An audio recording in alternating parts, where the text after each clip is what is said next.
अस्सलामुअलैकुम दोस्तों इस वीडियो में हम बात करेंगे महाराष्ट्र इमारत इतर बांधकाम कामगार कल्याणकारी मंडल के बारे में। क्योंकि दोस्तों बहुत सारे लोगों ने हमें कमेंट किया था, एक कमेंट जेन्युइन था और सभी लोगों ने पूछा है कि सर हमारा जो क्लेम का फॉर्म है हमने 3 महीने पहले भरा है, 4 महीने पहले भरा है, लेकिन अभी तक एक्सेप्ट नहीं हुआ है। या फिर बहुत सारे लोगों ने यह भी कहा है कि सर हमारा फॉर्म एक्सेप्ट होकर हमें 2 महीने हो गए, 3 महीने हो गए, अभी तक हमारी डीबीटी नहीं हुई है। तो दोस्तों आपको बता दें, अगर हम बात करें 2025 के अंदर आपने जो भी क्लेम किया है, जो क्लेम करने के बाद आपको जो मिनिमम 1 महीने से लेकर मैक्सिमम 3 महीने का समय लगता है। लेकिन दोस्तों किसी कारण कल्याणकारी मंडल की तरफ से अगर अभी तक आपकी डीबीटी नहीं हुई है तो बिल्कुल अगस्त के महीने के अंदर आपकी डीबीटी हो सकती है, क्योंकि बहुत सारे लोगों ने क्लेम किया है। और E01 से लेकर H01 की योजना की अगर हम बात करें दोस्तों, अलग अलग योजना है, अलग अलग हमारे लेबर भाई ने क्लेम के फॉर्म भरे हैं, तो ये सभी वहां पे फॉर्म डिवाइड होते हैं, सभी को अलग अलग किया जाता है, उसके बाद एक सीक्वेंस दिया जाता है, उसके बाद दोस्तों सभी बांधकाम कामगारों को डीबीटी की जाती है। लेकिन दोस्तों जिन लोगों का फॉर्म एक्सेप्ट हो चुका है, ऐसे 1 महीना 2 महीने हो गए लेकिन डीबीटी अभी तक नहीं हुई है, तो इतना तो समय नहीं लगता है। लेकिन अगर आपका नहीं हुआ है डीबीटी, अगर आपकी नहीं हुई है कल्याणकारी मंडल की तरफ से, थोड़ा सा आपको वेट करना है, क्योंकि आपकी जब फॉर्म एक्सेप्ट होने के बाद बिल्कुल आपकी डीबीटी हो जाती है। तो दोस्तों बहुत सारे लोगों ने ये कमेंट किया था कि सर हमारा फॉर्म एक्सेप्ट हो गया है, 1 महीना हो गया लेकिन अभी तक हमारी डीबीटी नहीं हुई है, तो इसको कितना समय लगेगा। देखिए दोस्तों, इसको आपका फॉर्म एक्सेप्ट होने के बाद मिनिमम 1 महीने से लेकर मिनिमम आपका 15 दिन से लेकर 20 दिन का समय लगता है। लेकिन आपकी फॉर्म को एक्सेप्ट होकर 1 महीना हो गया लेकिन अभी तक आपकी डीबीटी नहीं हुई है, तो बिल्कुल अगस्त के महीने में एंडिंग से पहले, मतलब अगस्त के महीने में आपकी डीबीटी हो सकती है दोस्तों। तो अब दोस्तों जिन लोगों का फॉर्म एक्सेप्ट नहीं हुआ है, अब ये बात हो गई, जिन लोगों का फॉर्म एक्सेप्ट हुआ है उनको एक एसएमएस भी आता है कल्याणकारी मंडल की तरफ से। उस एसएमएस में आपने बताया जाता है कि आपका फॉर्म आगे की कार्रवाई के लिए कल्याणकारी मंडल की तरफ फॉरवर्ड कर दिया गया है। तो दोस्तों ये जब आ जाता है तो आपका फॉर्म एक्सेप्ट हो जाता है और कल्याणकारी मंडल इसकी डिसीजन लेता है। डिसीजन लेने के बाद आपकी डीबीटी होती है। तो डीबीटी होने के लिए जब फॉर्म एक्सेप्ट हो जाता है, एसएमएस आपको आता है, वहां से 15 से 20 दिन में आपकी डीबीटी होती है।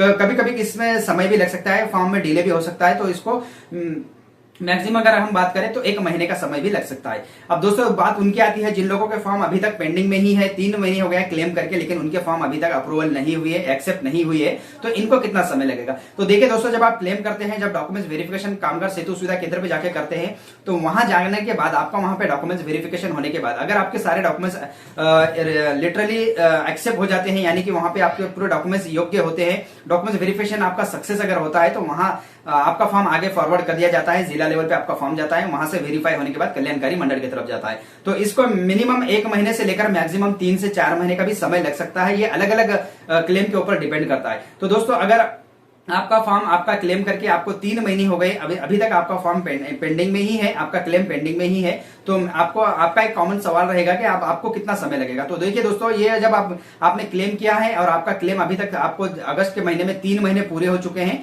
तो अगस्त के महीने में आपका फॉर्म एक्सेप्ट हो सकता है। और एक्सेप्ट होने के बाद दोस्तों डीबीटी के लिए आपको और फिर से 15 से 20 दिन वेट करना होगा। जब भी आपका फॉर्म एक्सेप्ट होता है, वहां से 15 से 20 दिन के बाद डीबीटी होती है। कभी कभी डिले होकर आपको 1 महीने का समय भी लग सकता है दोस्तों।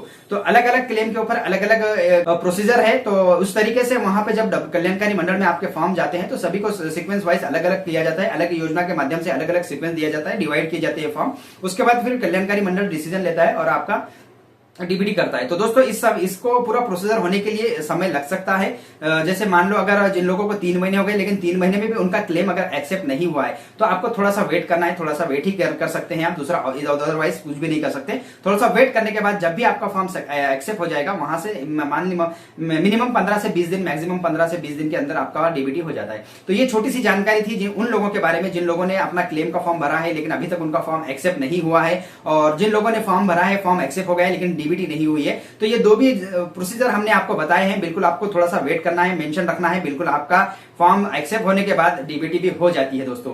अब बात आती है तीसरा, बहुत सारे लोगों ने ये भी कमेंट किया है सर हमारा डीबीटी तो हो गया हमारा, जब हम कल्याणकारी मंडल के महापीओसी.in की वेबसाइट पे जाएंगे, वहां पे लाभ वितरण का जो टैब है उसके ऊपर हम क्लेम के टच करते हैं, तो उसमें सारी जानकारी आती है। तो हमने हमारा नाम सर्च करके देखा है, उसमें हमारा जो डीबीटी है, हमारा जो क्लेम है वो अप्रैल के महीने में ही हो गया है। 25 अप्रैल तक, जो क्या 22 अप्रैल तक ये जो डीबीटी हुई थी, उसमें हमारा नाम है, लेकिन हमारे खाते में पैसे नहीं आए। इस तरीके से उन्होंने सवाल किया है। इस सिचुएशन में आपको क्या करना है, आपका जो आधार लिंक से जो मोबाइल, मतलब जो बैंक से आधार लिंक है, जो भी अकाउंट आपका आधार से लिंक है, डीबीटी जो अकाउंट आपका डीबीटी एक्टिव है, उस अकाउंट को आप चेक करके देख सकते हैं। उसके अंदर हो सकता है अगर कल्याणकारी मंडल की तरफ से ये दो तरह के से वहां का पेमेंट होता है। डायरेक्ट डीबीटी भी होता है, डायरेक्ट बेनिफिट ट्रांसफर भी किया जाता है, और साथ ही साथ अगर आपका डीबीटी वहां पर अगर एक्टिव नहीं होगी तो आपका जो आपने जो लेबर कार्ड के अंदर बैंक अकाउंट ऐड किया है उसके अंदर भी ये पैसे ट्रांसफर किए जाते हैं।